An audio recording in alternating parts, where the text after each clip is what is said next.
cari apa, Bapak Ibu ya.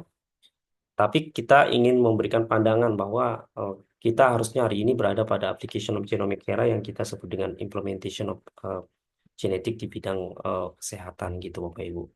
Nah, flashback kembali ya Bapak Ibu bahwa ketika kita berbicara terkait dengan genetik memang sangat erat juga kaitannya dengan DNA Bapak Ibu, di mana DNA itu bentuknya double helix yang kemudian tersusun dari beberapa kode yang kita sebut dengan adenin yang selalu berikatan dengan timin dan guanin yang selalu berikatan dengan sitosin gitu ya. Lah, ini informasi inilah yang nantinya akan sangat bermakna dalam hal penemuan obat, dalam hal informasi terkait dengan efek samping obat gitu ya. Demikian juga dengan eh, hal untuk melihat sebagai biomarker gitu ya, atau penanda sebuah penyakit itu berhubungan dengan suatu genetik atau tidak, Bapak Ibu ya.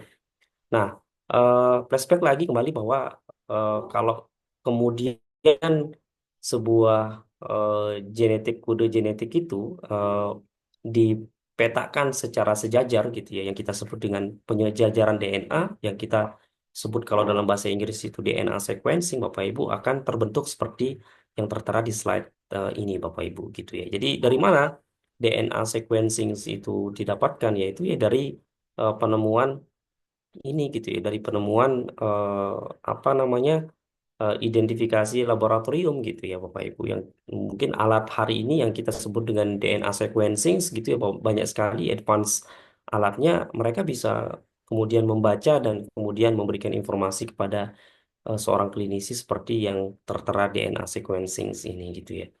Nah, jadi untuk memudahkan biasanya para ilmuwan itu membuat semacam size gitu ya, atau ukuran yang kita sebut dengan base pair. Kalau dia berukuran sangat sedikit, misalnya AT, kemudian TA, CG, GC ini kan yang kita sebut dengan base pair, satu ukuran. Tapi kalau kilo base pair itu sudah ribuan gitu ya, ribuan kodenya gitu ya. Kemudian kalau sudah mega base pair itu sudah jutaan pasang dari DNA sequencing ini Bapak Ibu ya.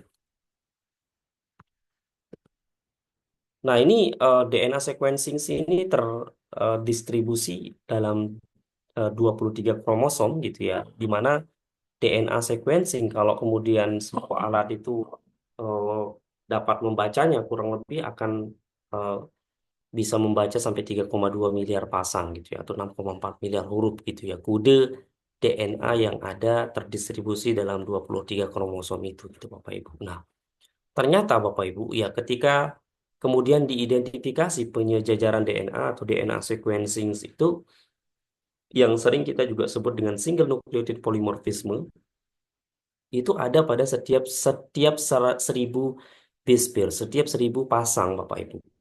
Nah, jadi setiap 1.000 pasang kode DNA itu ada satu SNP dalam tubuh kita gitu ya. Nah, satu SNP ini Bapak Ibu kita tidak tahu gitu ya. Nanti akan menyebabkan apa? Apakah dia dapat menyebabkan suatu penyakit?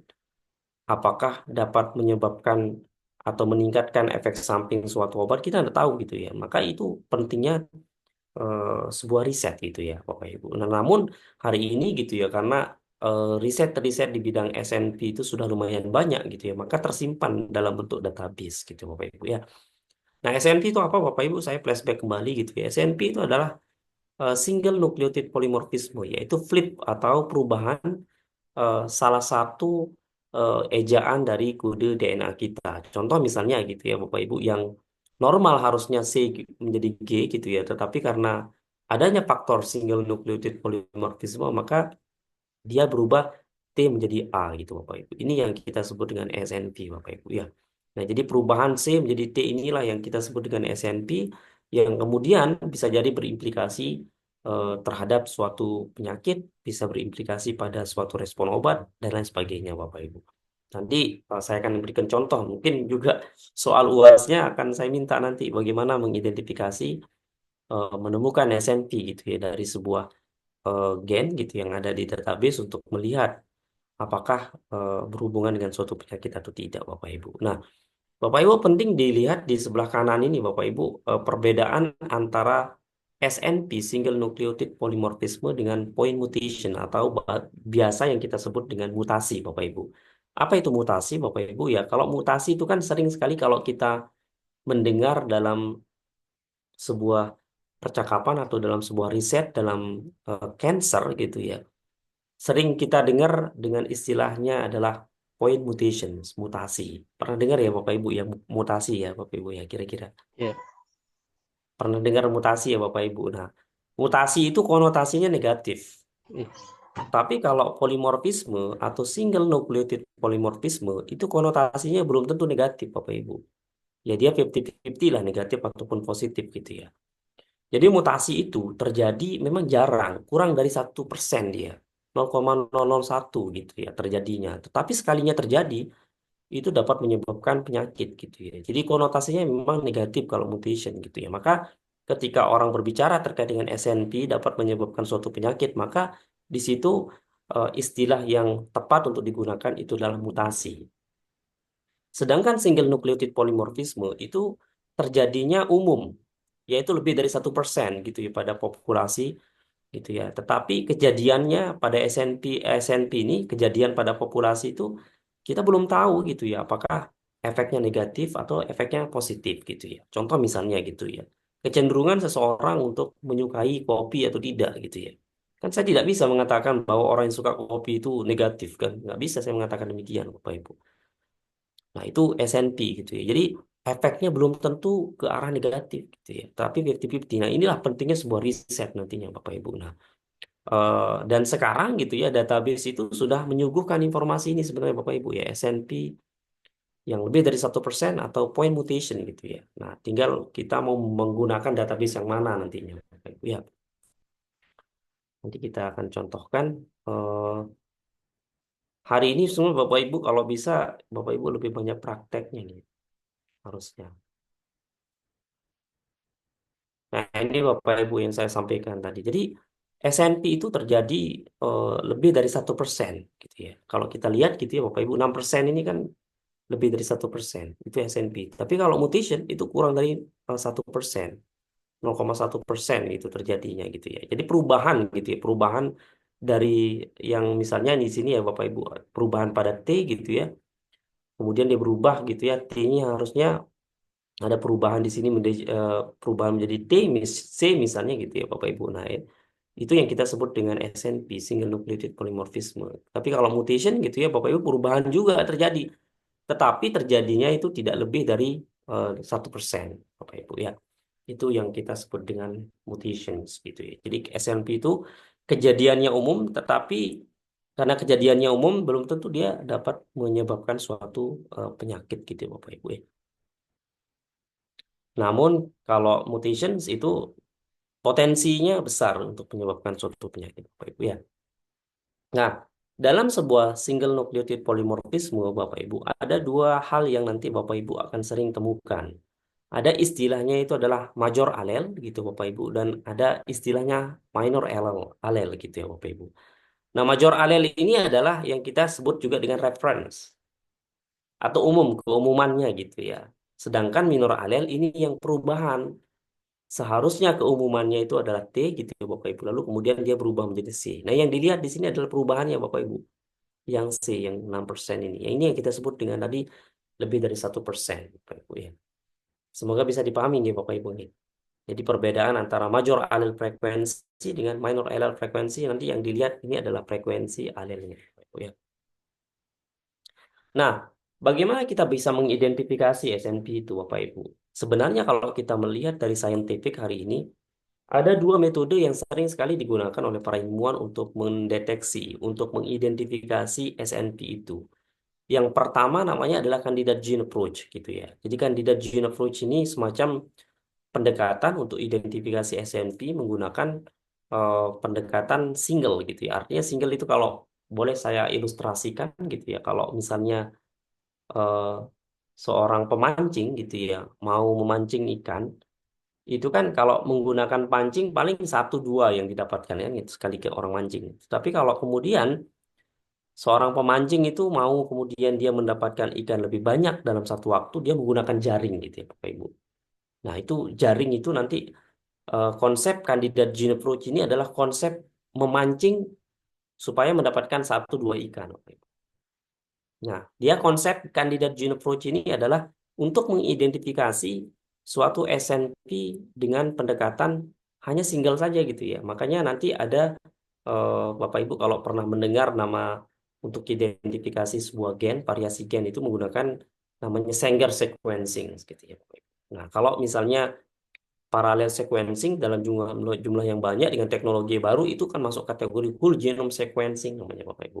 Nah, itu yang kita sebut dengan genome wide association study atau yang kita sebut dengan genome wide approach Bapak Ibu ya. Nah, jadi sekali eh, di running gitu ya, alatnya itu dia dapat mengidentifikasi SNP bahkan lebih dari 100.000 Bapak Ibu. Gitu, gitu. Tapi kalau yang kandidat gene approach ini dalam satu waktu dia hanya bisa mengidentifikasi SNP satu atau kalau nggak dua tiga gitu Bapak Ibu ya. Tetapi kalau yang genome wide approach ini lebih dari 100.000 dalam satu waktu.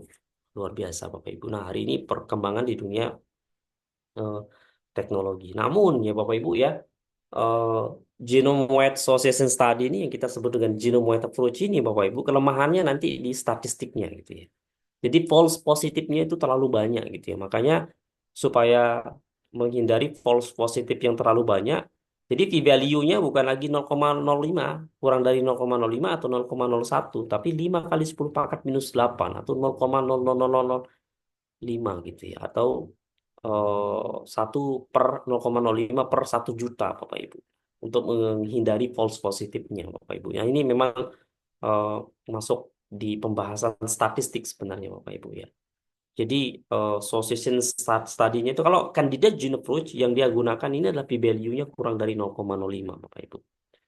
Nah, makanya akan sering sekali Bapak Ibu nanti akan menemukan dalam sebuah studi itu Bapak Ibu kalau kandidat gene approach p-value-nya pakai 0,05 untuk dia dikategorikan signifikan.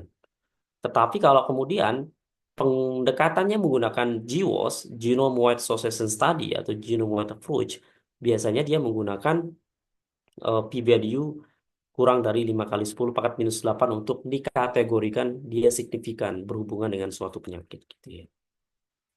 Nah, Bapak Ibu, untuk memudahkan sebenarnya gitu ya, change dalam sebuah single bahasa tadi gitu ya, ya atau yang kita perubahan bahasa tadi, Bapak Ibu, biasanya para ilmuwan itu mengkategorikan menjadi beberapa kategori. Yang pertama namanya adalah substitution, change in one base pair gitu ya. Nah, di mana substitutions ini nanti akan ada beberapa macam istilah, yaitu yang pertama adalah silent mutation, kemudian yang kedua adalah missense mutations, dan yang ketiga adalah nonsense mutations gitu ya. Kemudian yang poin B ini adalah namanya insertions atau addition of one base gitu ya. Kemudian ada deletion removal of one base. Ini yang kita sebut dengan prime shifts mutations gitu ya. Apa istilahnya Bapak Ibu? Ternyata varian changing ini dapat menyebabkan nanti protein changing finally-nya gitu ya. Jadi sebuah SNP, sebuah variasi gen, dia dapat berimplikasi pada sebuah protein kalau kemudian dapat merubah protein itu sendiri, yaitu protein changing genes namanya Bapak Ibu ya.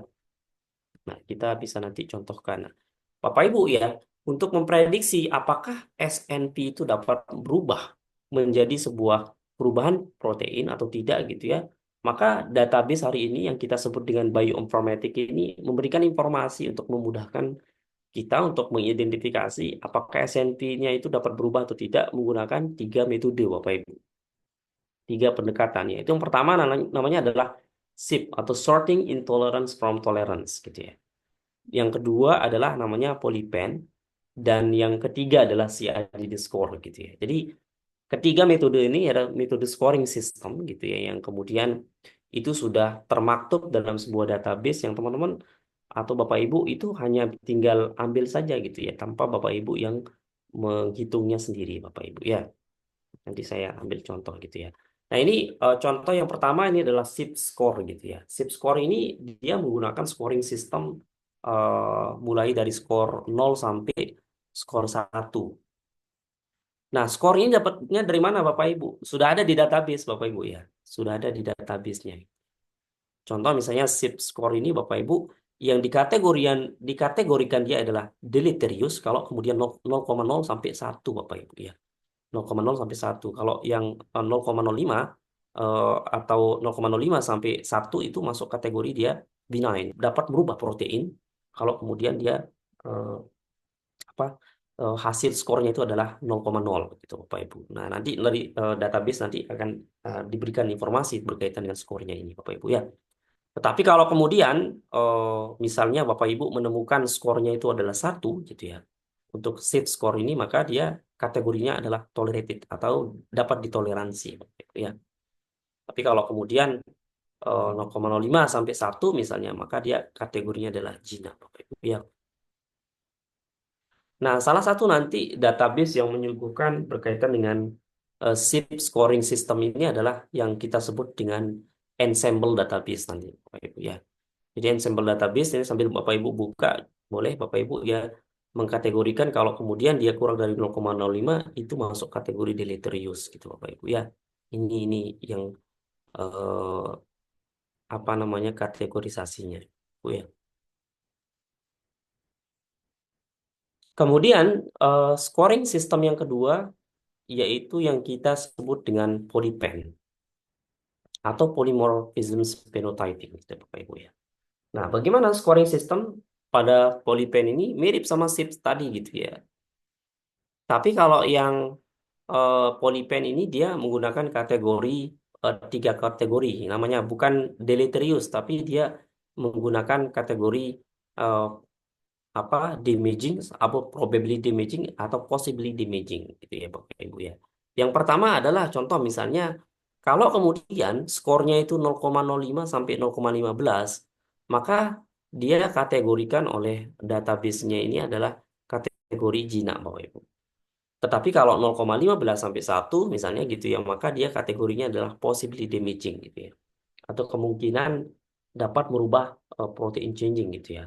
Dan yang ketiga di sini adalah 0,85 sampai 1 ini masuk kategori probably damaging Bapak Ibu atau lebih sifatnya itu dapat menyebabkan lebih positif dapat menyebabkan perubahan pada protein Bapak Ibu ya. Nah, jadi baru ada dua ya Bapak Ibu sip. Yang pertama adalah kedua ya adalah polypen dan yang ketiga ini adalah nantinya adalah yang kita sebut dengan CIDT score gitu ya. Jadi semua scoring system ini sudah termaktub di database yang kita sebut dengan ensemble database Bapak Ibu ya. Nah, yang ketiga juga sama, Bapak Ibu ya, menggunakan scoring system yang kita sebut dengan combined annotations dependent deletions, Bapak Ibu ya. Hanya saja dia menggunakan dua kategori di sini untuk yang CIDD score ini. Yang pertama adalah deleterious dan yang kedua adalah eh, more likely benign. Atau kalau misalnya dia lebih dari 30 dia masuk kategori likely apa masuk kategori likely deleterious atau dapat merubah protein. Tetapi kalau di bawah kurang dari 30 dia masuk kategori likely benign atau jinak Bapak Ibu ya. Jadi gitu Bapak Ibu. Nah, contoh misalnya tadi ya, macam-macam variant changings ini mutations misalnya Bapak Ibu ya. Harusnya dalam penyejajaran DNA sequencing kita tadi itu Bapak Ibu misalnya ATA di sini Bapak Ibu ya. A, T, dan A gitu ya. Namun karena perubahan pada protein changingsnya gitu ya, atau perubahan pada DNA sequencingnya, maka dia berubah. T-nya ini berubah menjadi G, maka menjadi AGA di sini Bapak Ibu. Kalau insertion gimana Bapak Ibu? Harusnya di sini adalah AA dia berubah menjadi AGA Bapak Ibu. Ada penambahan satu single nukleotid basanya di sini yang yaitu G gitu. Jadi AGA gitu ya. Kalau deletions gimana gitu ya? Deletions itu ada removal one kind of the single base pair gitu ya Bapak Ibu. Deletions contohnya misalnya ACTG gitu ya. Di sini ada T kan Bapak Ibu. Tapi karena ada deletion ini maka dia eh, contohnya berimplikasi pada perubahan protein changing gitu Bapak Ibu. Nah, ini contoh yang secara detail Bapak Ibu ya, yang harusnya normal di sini Bapak Ibu TTC kemudian dapat menginterpretasikan, mentranslasi menjadi protein Bapak Ibu ya lisinnya Bapak Ibu ya. Tapi kalau silent mutation hadir dia perubahan tetapi dia tidak sampai kemudian merubah protein Bapak Ibu. Kan masih eh, lisin di sini Bapak Ibu ya. Kemudian yang ketiga adalah missense mutations. Nah, ini salah satu yang missense mutation ini yang rada dapat menyebabkan perubahan pada protein changing yang tadinya lisin menjadi arginin gitu ya. TCC misalnya justru dia berubah menjadi AGG yang kemudian kita kategorikan di sini adalah arginin. Ada lagi nonsense mutations. ATC berubah menjadi OGG namun justru dia menjadi stop di sini Bapak Ibu. Maka dia dia tidak dapat menghasilkan sebuah protein, mentranslasi menjadi protein. Demikian juga dengan insertions, dengan hadirnya A di sini ya, Bapak Ibu, dia kemudian harusnya lisin, dia justru menyebabkan perubahan pada protein menjadi glisin Bapak Ibu. Bisa kita bayangkan gitu ya, kalau perubahan terjadi pada protein changing dapat kemudian menyebabkan sebuah penyakit nantinya ataupun yang fenotip-fenotip yang lain Bapak Ibu.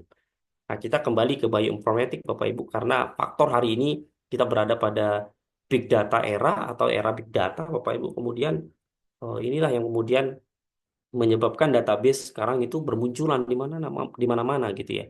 Bahkan kalau Bapak Ibu mau berfokus pada contoh misalnya suatu obat gitu ya ataupun kandidat target obat, Bapak Ibu bisa mendalami drug bank dan juga therapeutic target database dan clinicaltrial.gov gitu Bapak Ibu ya.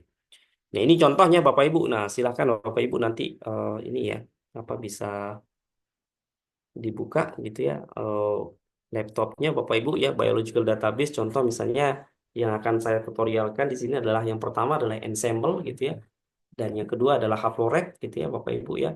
Apa itu ensemble? Ensemble ini adalah database yang memuat informasi lengkap terkait dengan single nucleotide polymorphisme dan ekspresi gen atau genomic variation dan lain sebagainya Bapak Ibu ya.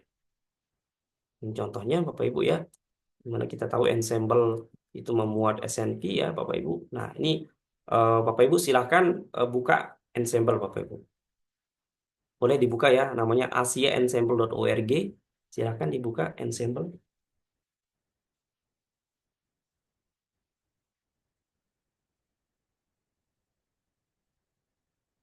Sudah bisa kebuka ya Bapak Ibu ya.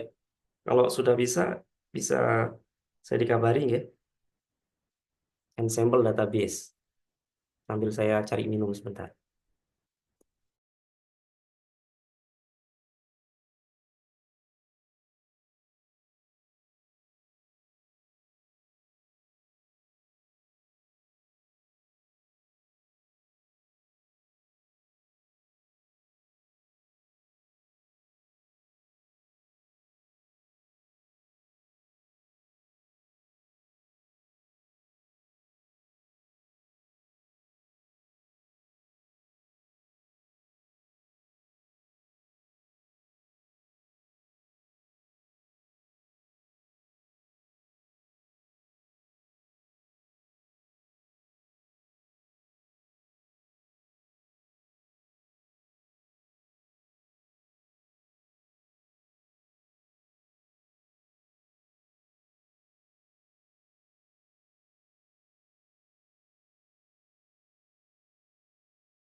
Sudah ada yang berhasil Bapak Ibu? Sudah masuk, Pak. Masuk. Sudah masuk, Coba. Pak. Nah, kalau sudah, nah sekarang Bapak Ibu, sebentar.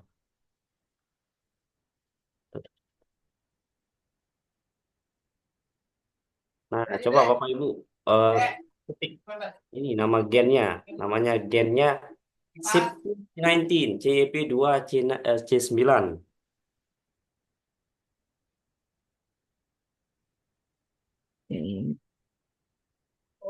Namanya CYP2C9.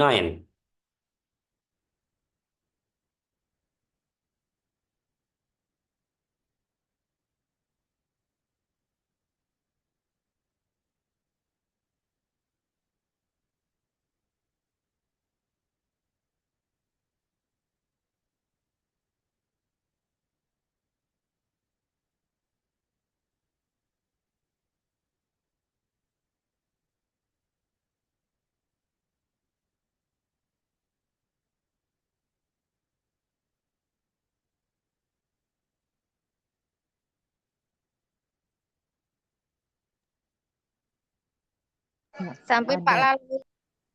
Sudah? Kalau sudah, coba nanti. Nah, sampai dia keluar seperti ini, CYP2C9-nya.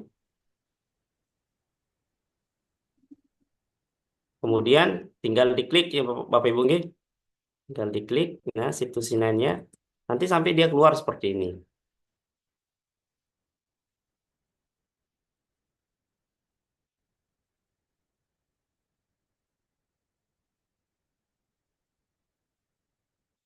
Kalau sudah, yang mana yang dikliknya? Klik yang ini Bapak Ibu.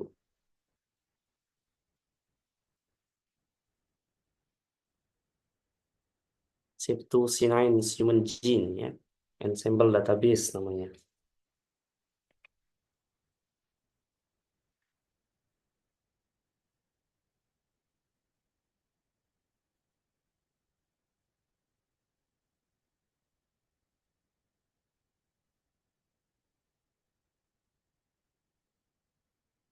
Seperti ini Pak hasilnya.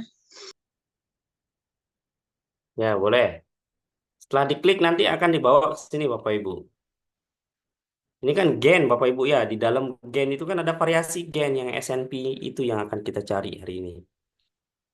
Nah, caranya kemudian nanti tinggal Bapak Ibu klik yang tadi ya Bapak Ibu. Nanti akan ada di situ adalah tulisannya genetic variations. Jadi genetic variations itu semacam sinonim atau istilah sinonim dari SNP itu sendiri, single nucleotide polymorphism itu ya.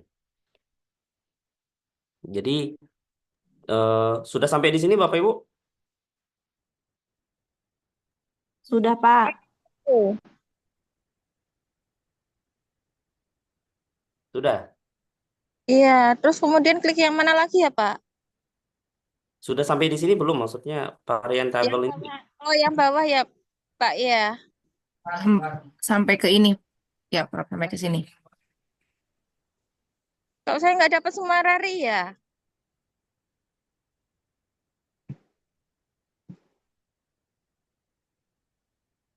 Tadi sudah sampai sini ya. JYP gen ini terus sebentar. Iya, human kan, terus kemudian kan diklik. Sudah, diklik itu ada show transcript table.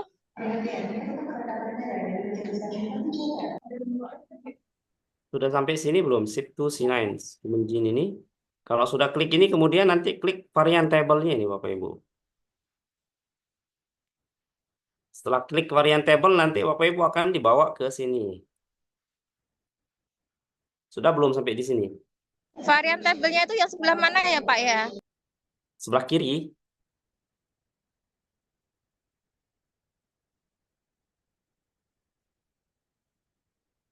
Iya, sampun, Pak. Ya, yang lain Bapak Ibu ada? Ya, dapat. Sudah ketemu ya?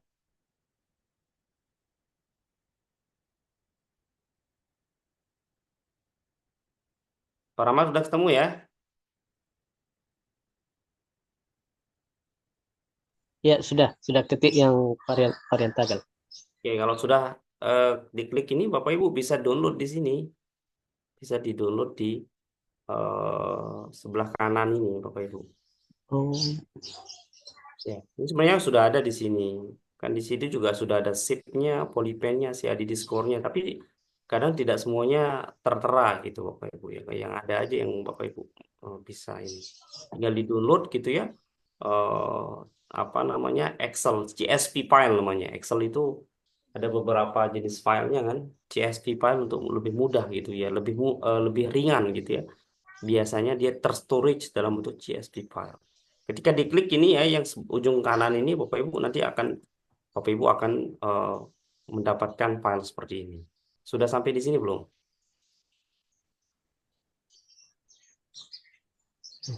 sebentar.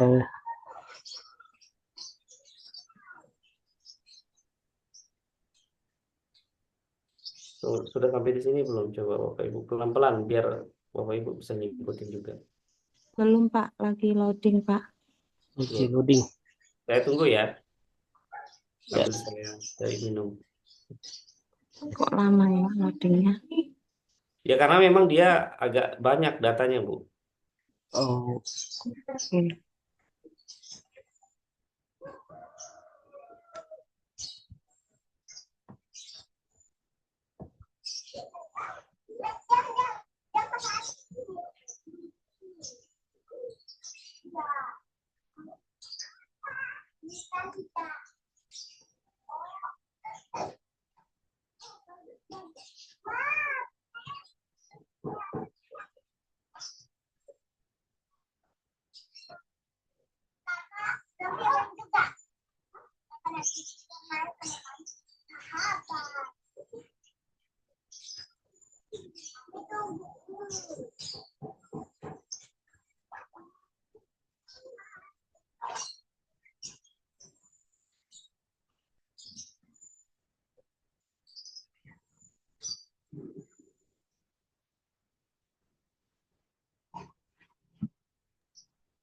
Sudah sampai di sini Bapak Ibu?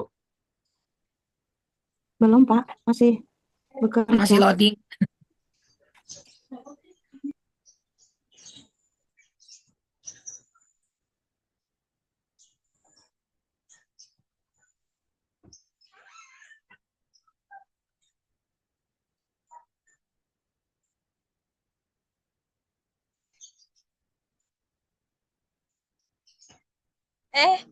Kalau yang sudah dari variabel tabel itu langsung kemana ya?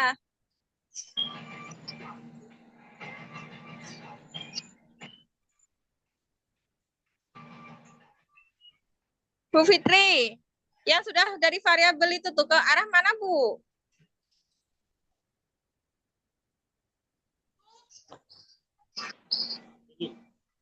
Yang mana? Yang sebelum data Excel itu klik yang mana, Bu?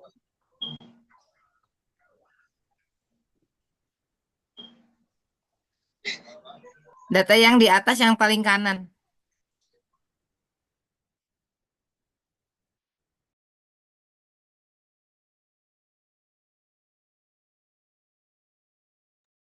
Yang global MAF gitu ya?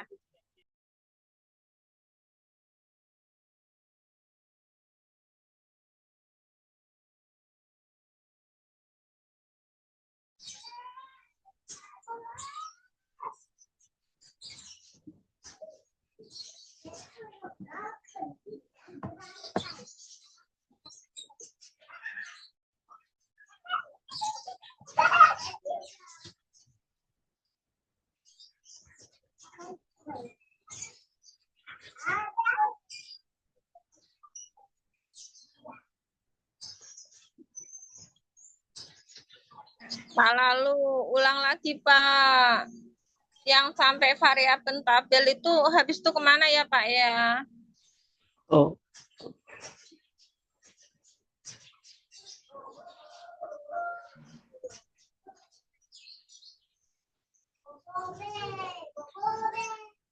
Dari sini ya Bu ya.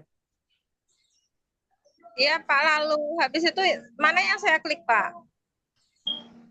Dari sini kemudian nanti diklik yang ini varian tabelnya ya. Sudah. Setelah diklik ini Sudah, Pak. terus bisa diklik yang ujung ini yang apa? Segera ditutup.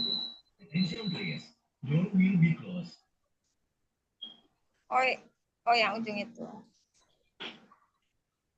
Selamat datang kepada seluruh penumpang. Sampun, Pak. Kok yang muncul berbeda ya, Pak, dengan yang di tempat Bapak? Coba di share screen Bu.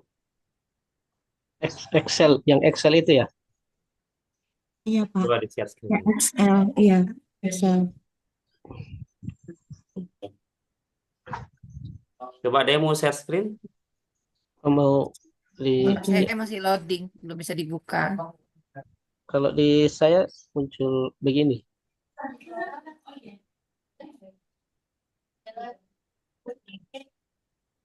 Ya, sampai ini sini dulu nanti Pak Ahmad. Sampai di sini dulu. Oh, siap. Soalnya yang lain-lain kan pada belum. Oh iya, sama Pak Rahmat, saya juga seperti itu tampilannya. Yang lain sudah Bapak Ibu?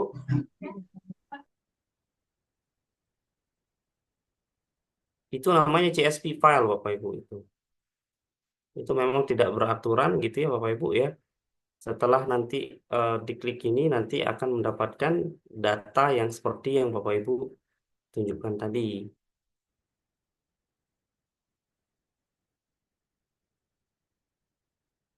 Lihat nggak Bapak Ibu di share screen-nya?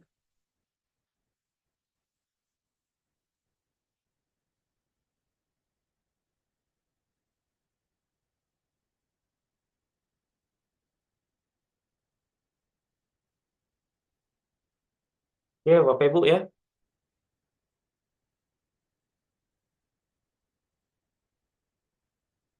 Kemudian Bapak Ibu setelah klik ini nanti akan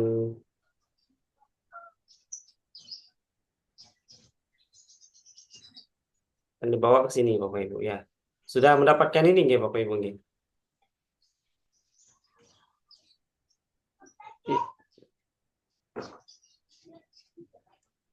Sudah menemukan hasil seperti ini nggih? Iya.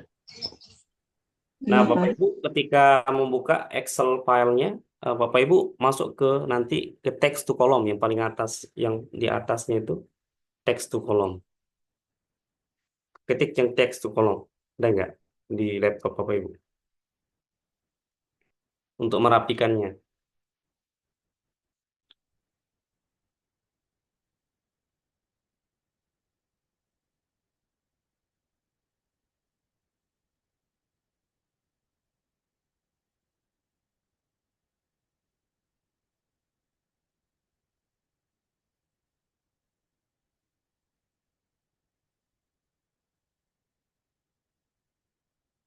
Sudah?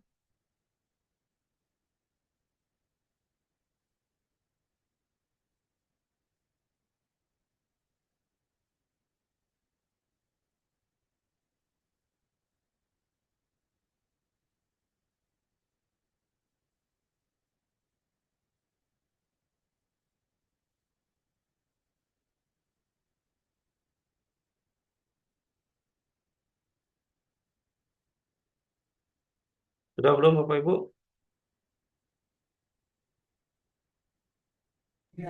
Di mana, Pak? Yang teks to column itu, Pak? Di atasnya, di atasnya. Karena memang laptop beda-beda ya, tapi ada pasti tulisannya text to column.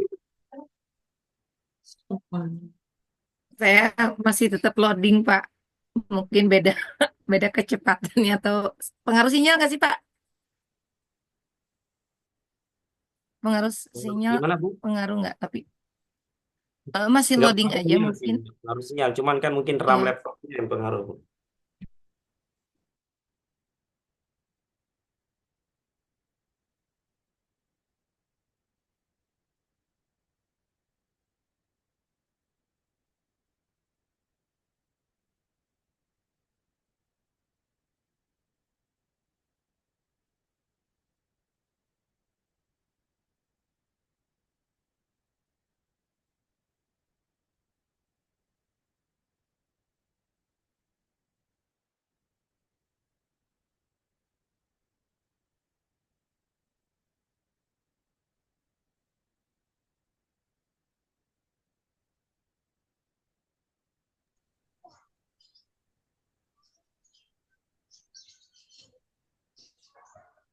Sudah Bapak Ibu menemukan text to column? Ya, dapat. Kalau sudah dapat, nanti Bapak Ibu akan ambil seperti ini, ye. Ya. Iya.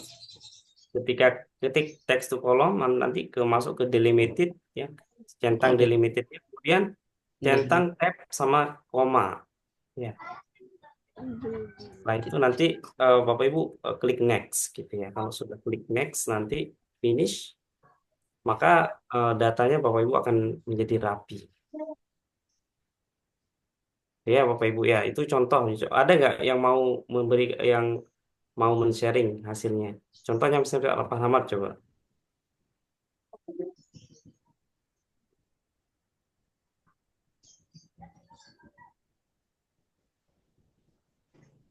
Pak Ahmad mau sharing?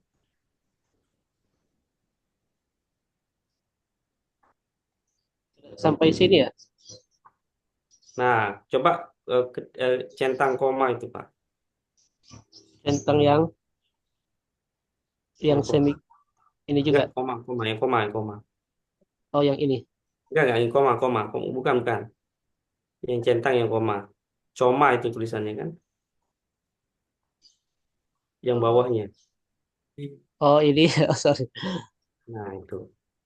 Baru next. Nah, sudah finish. Nanti filenya akan jadi rapi kan. Nanti coba saya dilihatkan Pak Ahmad itu filenya hasilnya. Oh, kayaknya tadi. Oh ya, siap. Saya coba ulang dulu karena kayaknya tadi.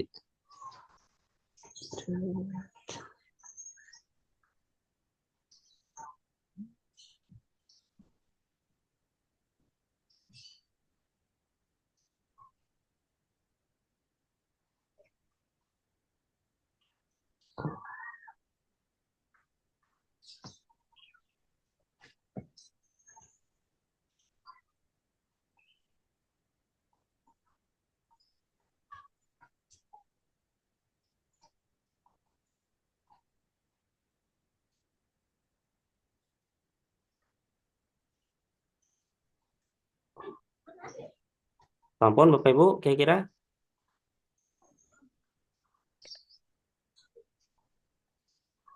ada yang sudah menemukan?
Pak, lalu ini tadi kalau sudah sampai di koma ini next. Ya, Ini di sini ada general text itu filenya Pak Ahmad mana tadi yang Excelnya itu coba. yang Excelnya yang ini. Lihatkan Excelnya tadi. Coba dibuka Excelnya. Excel.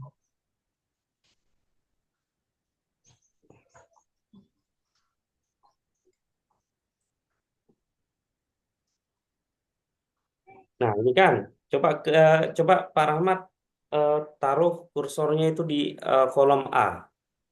Yang varian, Ya, yang atasnya, atasnya. yang gini, Ya, bawahnya yang ada tulisan A-nya itu atas ya. atasnya itu tuh. Nah, klik tuh. Nah, baru kemudian text to column, Oh, oh semuanya ya. baru Delete. kemudian next. Nah, baru next. Finish. Hmm.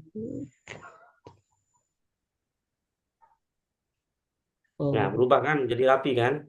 oh ya. Nah, di situ yang Pak kolom A itu Pak Rahmat itu adalah RS number. Tulisannya RS number itu maksudnya SNP, Pak. Oh, yang RS ini, RS number itu ya, SNP bukan. yang Nah, ininya. kalau misalnya di kolom kolom S itu apa? Kolom S itu. Kolom S itu ada coba dilihat kolom S. Jadi kalau kita dalam bioinformatik itu umumnya kita Oh, menggunakan kolom, ini ya. menggunakan baris gitu Bapak Ibu. Apa judulnya S itu? Di atas ya.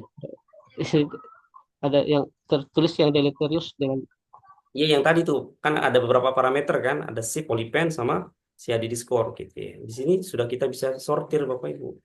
Oh, Gitu. Ada berapa ribu gitu. Ini aja kalau misalnya Bapak Ibu bisa modif-modif gitu ya, ini udah bisa jadi satu paper nih Pak Rahmat. hmm. Gitu. Jadi misalnya Bapak Ibu besok kalau saya mau nanya nih, itu kan penyakit misalnya apa kira-kira penyakit yang Bapak Ibu angkat gitu ya misalnya. Atau kalau enggak saya kasih nama gen misalnya. Tolong saya dicarikan eh, pada gen tersebut SNP yang ini gitu ya, SNP yang bersifat deleterious misalnya. Ini kan tinggal Bapak Ibu sortir aja itu kan. Ada tulisan deleteriousnya kan, itu kan Pak Rahmat. Iya, ada. Ya, gitu ya. Tinggal nanti disortir aja gitu ya. Apa aja res numbernya yang kemudian sifatnya deleterious itu gitu ya. Jadi kalau Bapak Ibu itu mau uji di klinis gitu ya, ya itu yang yang disortir itu adalah yang sifatnya deleterious, jangan yang tidak jelas informasinya gitu. Karena satu SNP itu untuk kita validasi di klinis itu butuh 10 juta, 15 juta, Bapak Ibu ya, markernya mahal sekali gitu.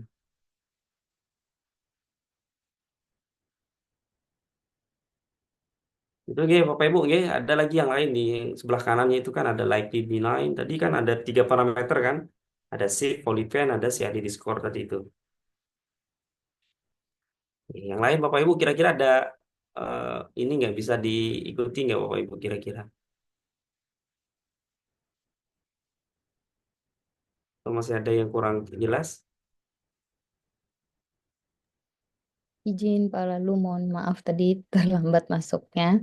Tadi kan yang dilihat itu kolom S ya, yang deleting low apa gitu tadi.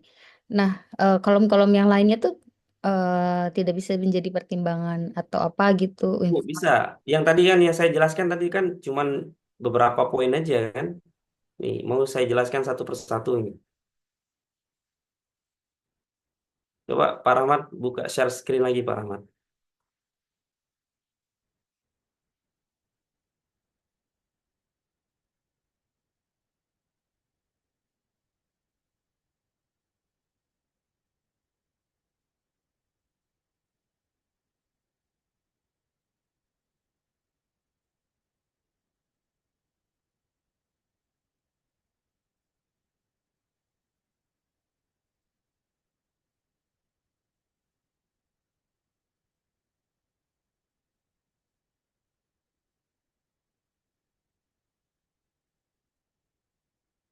Nah, itu kan.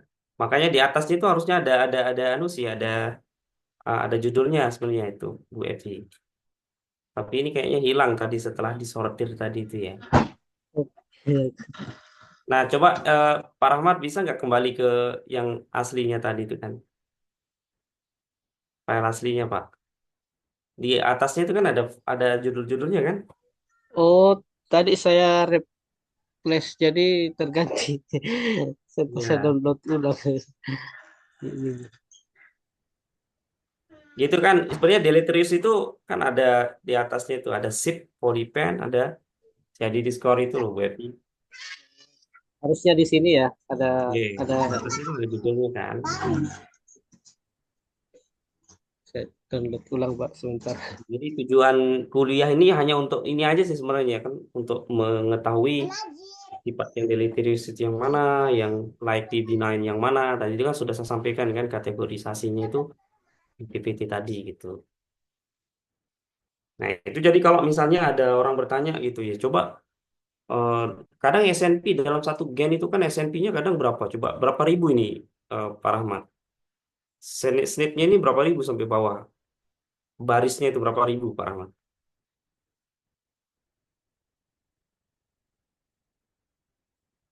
Kurang lebih ada. Ada 2021.000. Iya, sekitar 21.000 SNP dalam satu gen, Bapak Ibu. Iya, 26.000. 21.000 26. SNP dalam 26.000 SNP dalam satu gen. Nah, kalau orang bertanya gitu ya, maka SNP mana yang paling ini gitu ya, yang paling berpotensi terhadap misalnya ekspresi gen. Ini tadi kan CYP2C19 kan, CYP2C9 ya tadi itu yang kita cek kan di salah satu gen saja Bapak Ibu. Ini kita masih berbicara satu gen. Di dalam gen itu kan ada banyak SNP, ini sekitar 26.000 SNP. Nah, maka untuk mensortir 26.000 SNP itu, kita menggunakan pendekatan tadi scoring system itu, gitu ya. Bisa dipahami nggih Bapak Ibu nggih? Nanti diputar ulang-ulang lagi, Pak Lalu. Jadi nanti soal saya itu begitu aja ya di UTS ya. Saya minta tolong Bapak Ibu bisa mengecek gitu ya, analisis gitu ya, salah satu apa namanya SNP gitu ya yang bersifat deleterious atau benign gitu ya pada apa namanya pada salah satu gen misalnya gitu ya. Tinggal Bapak Ibu cek aja tadi itu ya di ensemble tadi itu ya. Gunakan delete apa sip kategori sip ya.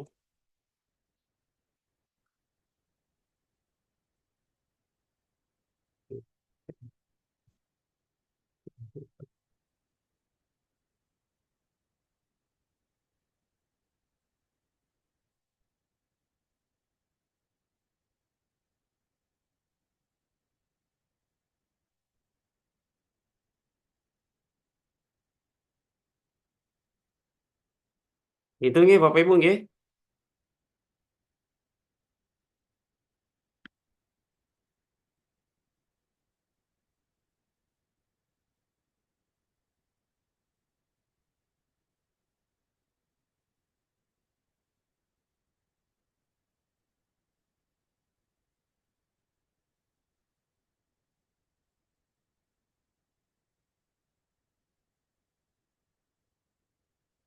Saya langsung bikinkan soal UTS-nya.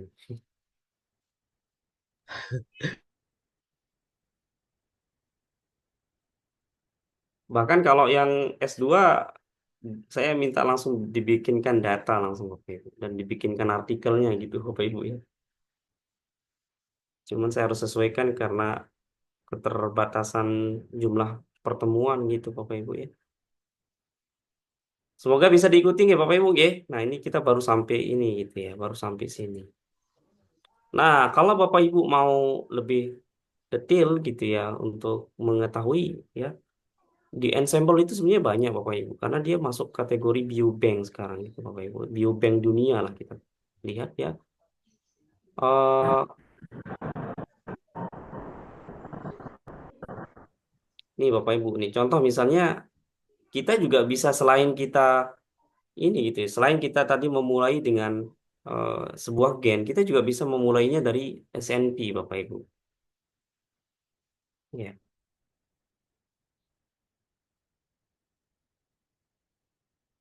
Kita bisa memulainya dari SNP. Dari mana SNP-nya? Contoh misalnya Bapak Ibu ya. Setelah Bapak Ibu itu buka ensemble tadi gitu ya. Tadi kan ngetik gen ya di atasnya itu ya. Di kolom searching-nya itu. Coba deh sekarang itu Bapak Ibu ketik SNP-nya Bapak Ibu. Ketik nomor SNP. SNP itu biasanya diidentifikasi menggunakan RS biasanya. RS itu eh, apa namanya kodenya RS misalnya 1799853 misalnya Pak Ibu. RS number istilahnya.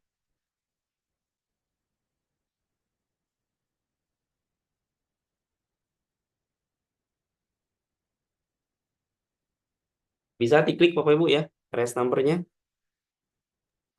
RS 179. Pasti loading.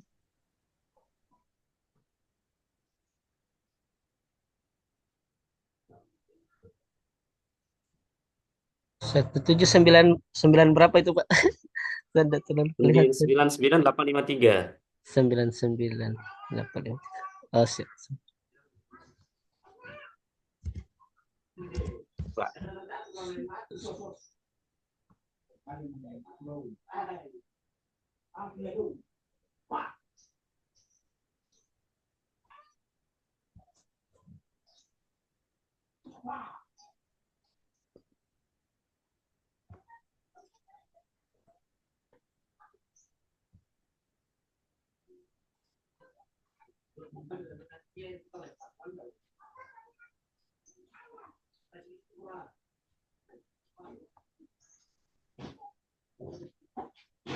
Lihat SNP-nya di mana ya Pak Lalu?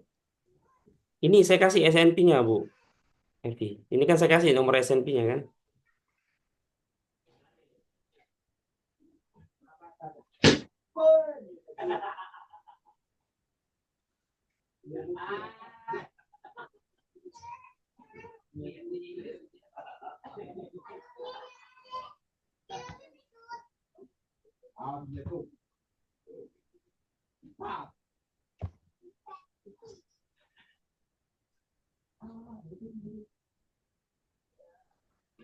Sudah ya Bapak Ibu? Kalau sudah kita bisa ketik ya. Klik yang tadi itu ya, yang 1799853. Pegangan ya, pegangan ya. Itu dia di klik gitu ya. Nanti Bapak Ibu akan dibawa ke sini. Bapak Ibu. Itu ya kayaknya. Terus kita sebagai orang tua ya. Sudah? Ya. Sudah? Oke, nanti diklik Bapak Ibu ya. Bapak Ibu bisa lihat explore this variant itu yang di bagian bawah ini.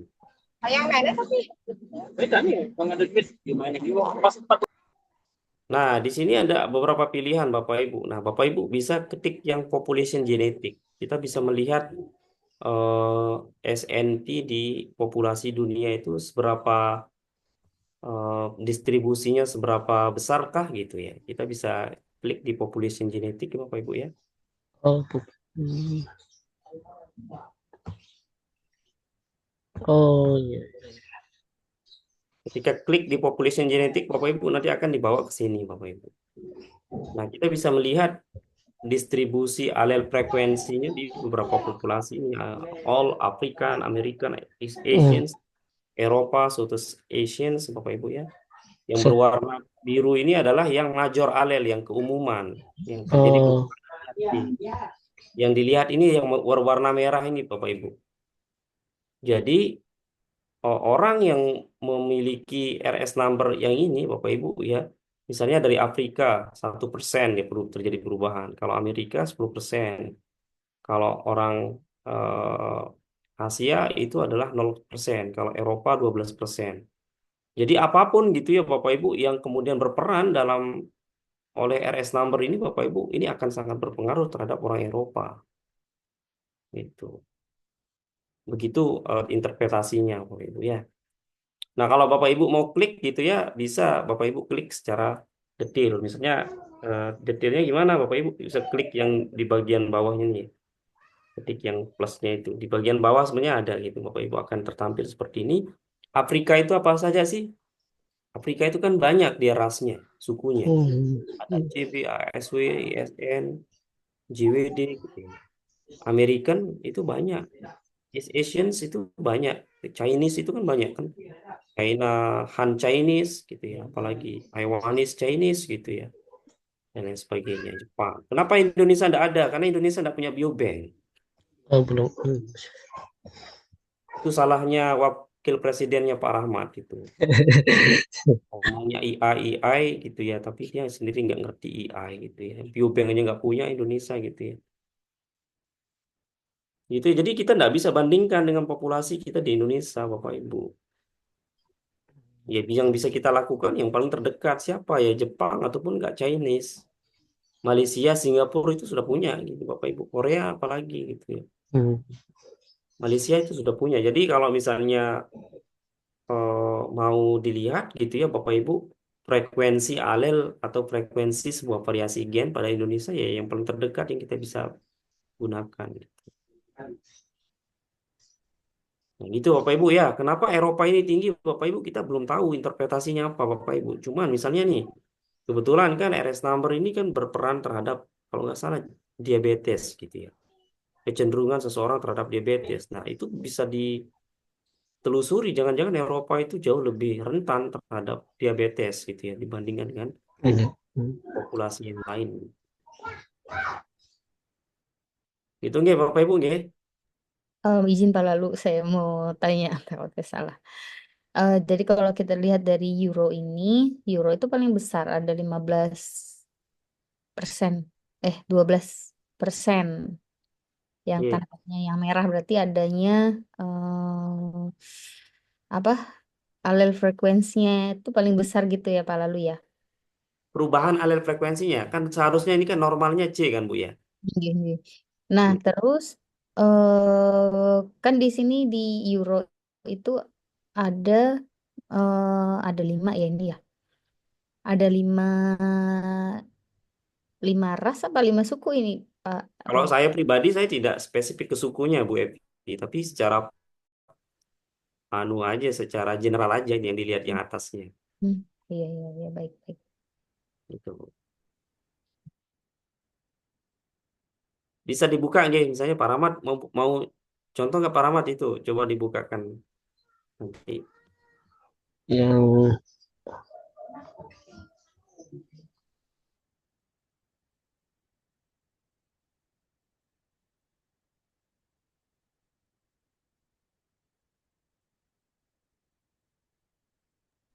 mau di share screen?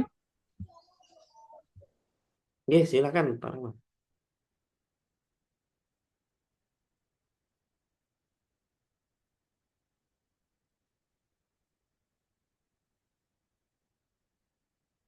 Nah, itu kan ini detailnya ini. Eropa itu ada CEU, ada Fin, itu banyak sekali kan. Nah, detailnya seperti itu Bapak Ibu.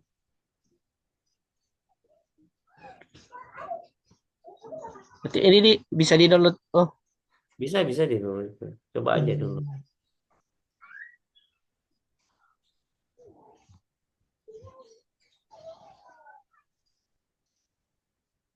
Oh, ini juga ya.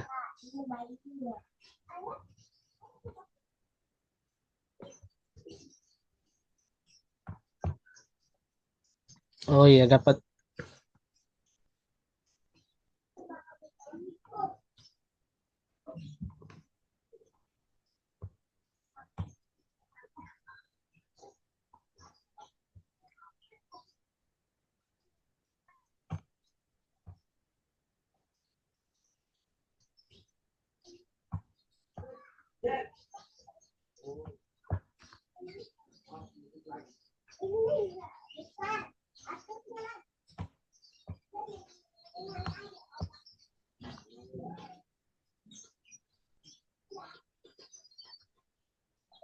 Udah ya Bapak Ibu ya.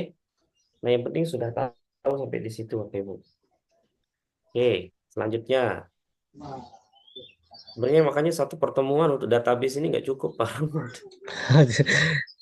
Ya, mudah-mudahan ada pas. Jadi kan kami sudah Karena offline minggu depan. Siapa karena tahu. informatik ini Pak Rahmat ini teknis sekali gitu, dan Oh iya, ya memang butuh diskusi gitu loh Pak. iya. Sebenarnya Sebenarnya kami satu dari. database ini aja, satu database ini aja satu kali pertemuan itu masih banyak yang bisa kita anu gitu explore gitu ya. Ini kan hanya varian aja yang kita cari Bapak Ibu ya. Belum lagi ada banyak kan sebenarnya yang ingin saya kenalkan gitu nih.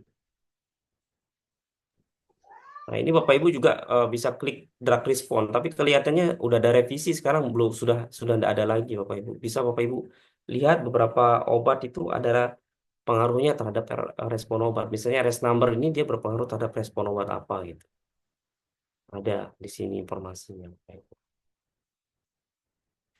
Nah, Bapak Ibu kalau mau riset, riset aja pakai Ensemble ini Bapak Ibu udah menemukan data sebenarnya.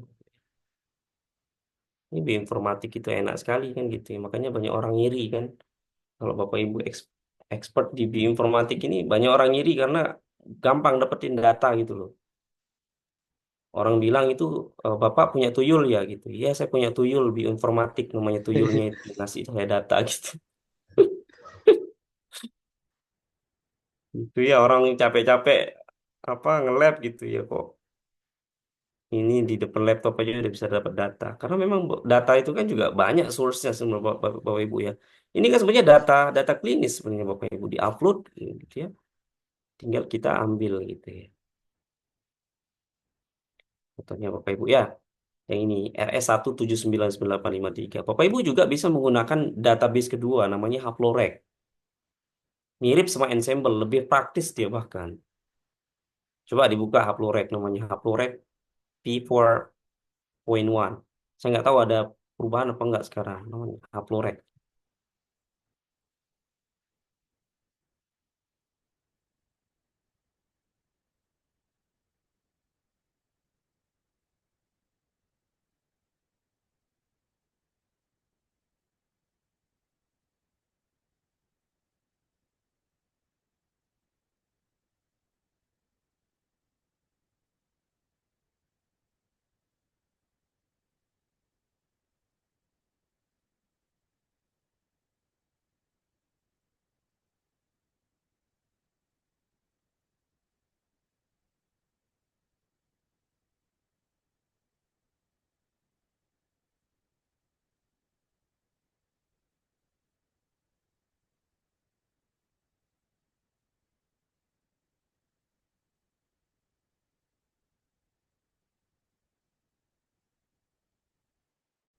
Sudah Bapak Ibu?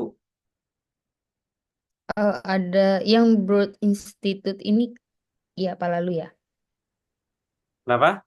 Yang Broad Institute, soalnya ada Haplorek V42 juga, yang dua juga. Coba iya V4.2 kayaknya sekarang. Coba diklik coba. Keluar kayak gini nggak?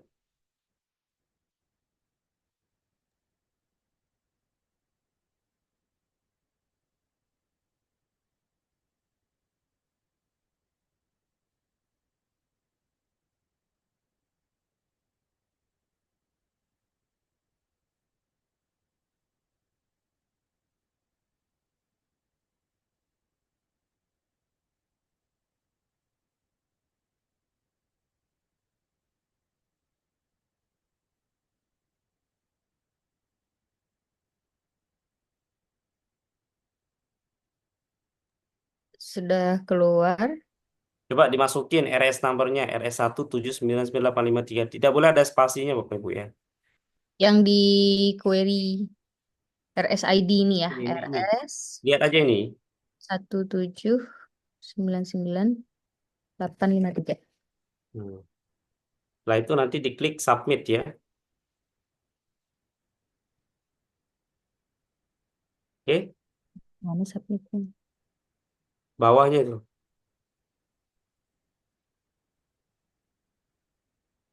Atau Ibu udah yang buka yang ini. Oh, Yang share saya screen coba Ibu saya ya. bukanya yang Haplorek V4.2. Coba buka coba. Share screen. Ya, share screen ya.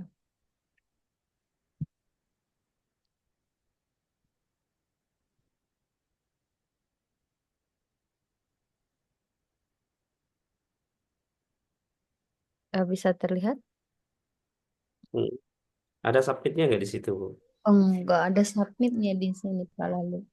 Hmm. Ada disuruh Nah, pilih. coba V yang P1 coba Bu. Oh, yang satu ya. P1 itu coba. Yang ketik yang P1 itu loh Bu. Ini ya. Nih, Enggak. eh ini ya, bawah. ini. Ah, ya, kok beda ya. Sebentar saya buka.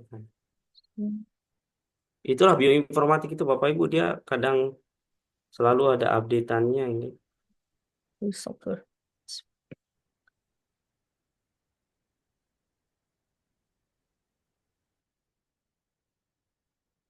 Bentar, Bapak Ibu.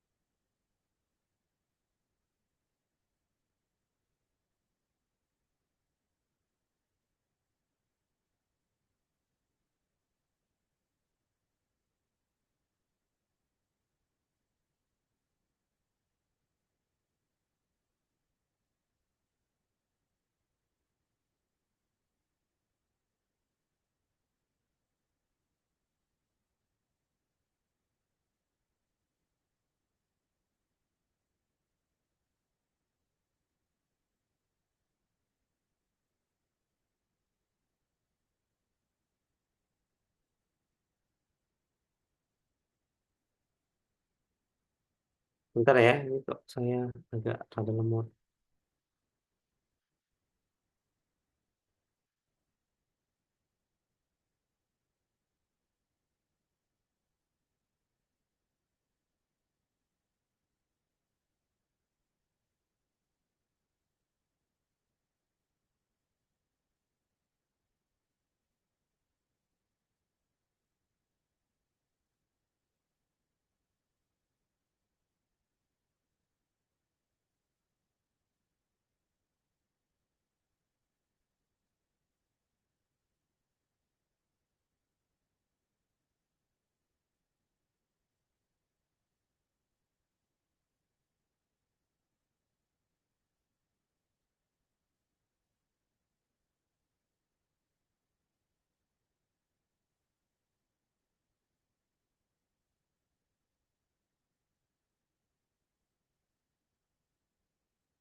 Oh ya, ini sudah ada updateannya, Bu. Ini harus dalam bentuk upload. Dia nggak bisa dalam bentuk satu persatu dia, Bu.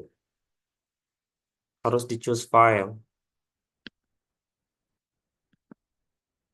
Ya, tapi overall saya mau ingin tunjukkan Bapak Ibu bahwa database yang ada di Ensemble dengan database yang di Haplored ini sebenarnya mirip gitu ya Bapak Ibu ya. Cuma dia lebih praktis Bapak Ibu ya. Contoh ini yang versi 1 kemarin ya. Kalau Bapak Ibu lihat ini di tampilan layar ini. Contoh kita mau misalnya mencari SNP-nya gitu ya Bapak Ibu ya. Kita mau mencari SNP RS1799853. Tinggal Bapak Ibu klik submit di bagian bawahnya. Udah kelihatan ya? Kelihatan Pak Lalu. Ya, nanti tinggal diklik submit gitu ya Bapak Ibu.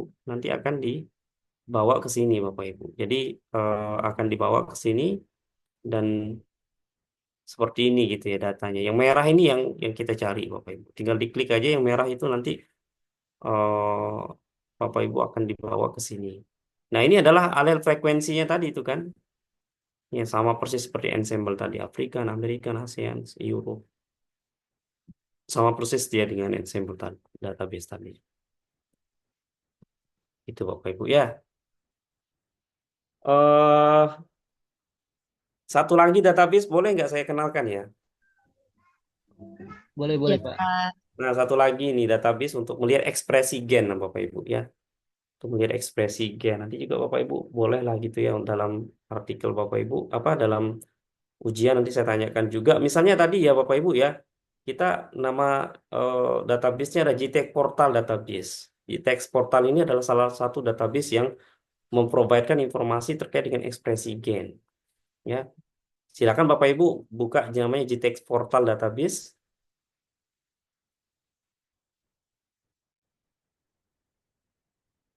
Begitu Bapak Ibu masuk ke GTEC portalnya, Bapak Ibu bisa di bagian sebelah kanan ujungnya itu ada search genes or SNP Bapak Ibu ya di sini. Misalnya tadi yang gen yang kita mau cari gen CYP2C9 tadi Bapak Ibu. Ketik aja CYP2C9 ya. Begitu diklik CYP2C9 nanti Bapak Ibu akan ditampilkan data seperti ini Bapak Ibu ya. Nah, ini kita bisa melihat ekspresi gennya itu ada di tisu ataupun di jaringan mana dalam tubuh kita gitu Bapak Ibu ya. Dalam tubuh manusia. Misalnya CYP2C9 ini atau CYP2C9 ini dia ekspresinya banyak di liver misalnya gitu ya. Hanya di liver. Artinya ya dapat ini gitu ya berperan dalam metabolisme obat gitu ya di liver misalnya Bapak Ibu ya. Bapak Ibu bisa sortir juga di sini Bapak Ibu dan juga bisa langsung download. Contohnya misalnya sortir Bapak Ibu bisa filter gitu ya. Mau eh, apa namanya? Mau mendahulukan liver atau bagaimana. Coba contohnya aja deh saya tolong di di share screen Pak Rahmat biar Bapak Ibu langsung paham. Kalau kita fokus ke liver aja berarti yang di checklist liver aja nggih. Oh, enggak, coba buka aja nanti biar Ibu paham. Nah, misalnya nih kan jangan di-download dulu, tapi Bapak Ibu bisa filter. Di situ ada beberapa menu. Contoh misalnya filter, misalnya coba yang subset itu ketik-ketik yang pilih yang seks misalnya. Dia berubah nanti di situ. Ya kan? Ada female sama male. Ada scale, skalanya linear atau logistik gitu ya. Yang ini Oh, untuk ya. Ketik yang log misalnya. Biar Bapak Ibu bisa tahu perbedaannya. oh, Nah, kemudian tisu misalnya, Bapak Ibu mau dari A sampai Z misalnya dari bisa. yang coba yang ini. Oh, iya, Atau yang dari yang paling tinggi ke paling rendah. Median, ya kan? Paling tinggi ke paling rendah kan? iya, Nah, iya. outliersnya di-off-kan aja misalnya. Nah, kemudian Bapak Ibu bisa juga sortir. Misalnya Bapak Ibu mau menampilkan 20 tisu misalnya. Bapak Ibu bisa klik yang corong itu Pak Rahman. Yang gini ya. Filter tisu. Nah, Bapak Ibu bisa uncheck list gitu yang mana yang mau tidak ditampilkan. Misalnya yang tidak relevan, misalnya brain misalnya ya. Fokus Hmm, misalnya. Blood misalnya. Bapak Ibu mau menampilkan hanya 20 besar atau 10 besar gitu contohnya. Baru setelah itu Hmm. nanti Pak Rahmat apply di bagian bawahnya itu. Oh, iya, iya. Diklik apply, nah berubah dia kan. Nah, terus bagian bawah, nah kan berubah kan. Jadi lebih bagus gambarnya. Hmm. Nah inilah yang dimaksud dengan bioinformatik itu Bapak Ibu. Iya, iya. Itu nggih, jadi nanti soalnya saya tolong dicarikan variasi gen yang bersifat deleterious, benign atau probably damaging gitu ya. Dan carikan saya ekspresi gennya di tisu mana yang paling tinggi gitu. Begitu Bapak Ibu ya. Sambil Itu di bisa di-download Pak Rahmat yang tadi itu di yang atasnya. ini ya. Nah, yang paling ujung kiri itu. Yes. Oh,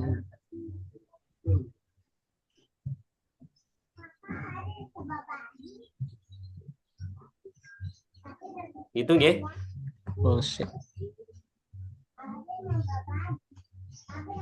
Oh,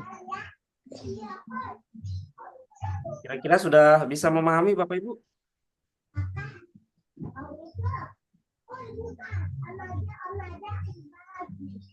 ya boleh sedikit-sedikit ikuti.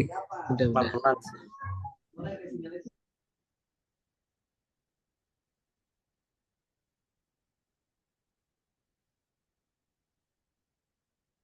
Pelan-pelan nggih Bapak Ibu.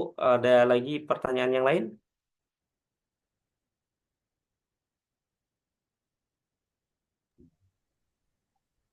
Mungkin yang lain ada. Absensinya saya nggak tahu Pak Rahmat, itu saya harus koordinasi ke siapa itu. Oh, ya dari Prodi saya masih sementara kayak karena nanti saya coba ulang konfirmasi ke Prodi, Pak. Lan. Oke, siap. Ini Ya. slide-nya saya kasih ke Pak Rahmat aja ya. Oh, siap. Nanti bisa dipelajari Bapak Ibu ya. Jadi terakhir Bapak Ibu, ya jadi paper-paper yang saya terbitkan selama ini ya dari seperti tadi itu Bapak Ibu, dari logical thinking tadi, rational thinking tadi. Contohnya ini ya. Atau siapa tahu pekan depan kami misalnya ada waktu kosong sempat masih karena insya Allah Prof Nani mau masuk di hari Sabtu, tapi sebelum hari Sabtu kan hari Rabu Kamis kami Tapi sudah di. pertemuan saya kalau nggak salah 3 kali aja Pak Rahmat kalau Oh, nggak salah. ya masih siap siap. Ini contohnya Bapak Ibu, saya dapat penghargaan malah ini dari paper ini. Contohnya Bapak Ibu ya, ada lagi database yang lain tapi ya mungkin Bapak Ibu nggak ada waktu. Ini beberapa paper saya ya sama kolega saya dan mahasiswa saya Bapak Ibu. Nah nanti saya akan kasih ini Bapak Ibu nama-nama gen ini. Saya terserah saya nanti gen mana yang saya mau tampilkan ke Bapak Ibu. Siap. Itu ya. Ya, Siapa lalu? siap. Baik. Kalau tidak ada pertanyaan, tepat di jam 10.30 kita akhiri dengan melafazkan hamdalah. Mohon maaf jika ada kekurangan. Itu ya Bapak Ibu ya. Nanti kita sambung lagi setelah UTS kalau saya masih punya slot waktu untuk diberikan kesempatan untuk ngisi di S3. Siap. Itu ya Bapak Ibu ya. Makasih banyak. Ya. Sudah punya gambaran tentang bioinformatik. Kalau Bapak Ibu mau ngajar di S1, S2 itu bagus sekali Bapak Ibu bioinformatik ini Bapak Ibu ya. Kita akhiri ya Bapak Ibu ya dengan alhamdulillah, alhamdulillah rabbil alamin. Assalamualaikum warahmatullahi wabarakatuh. Waalaikumsalam warahmatullahi wabarakatuh. Assalamualaikum warahmatullahi Pak Lalu. Terima kasih, Pak. wabarakatuh.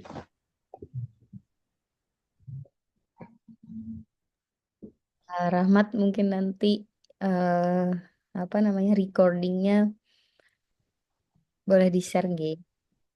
Di nanti ya mau dikirim ke ya nanti saya bentar saya ini. Oke, terima kasih. Ya. Terima Salam. kasih, Pak Rahmat. Ya. Assalamualaikum. Waalaikumsalam. Terima kasih Pak Rama. Assalamualaikum. Waalaikumsalam.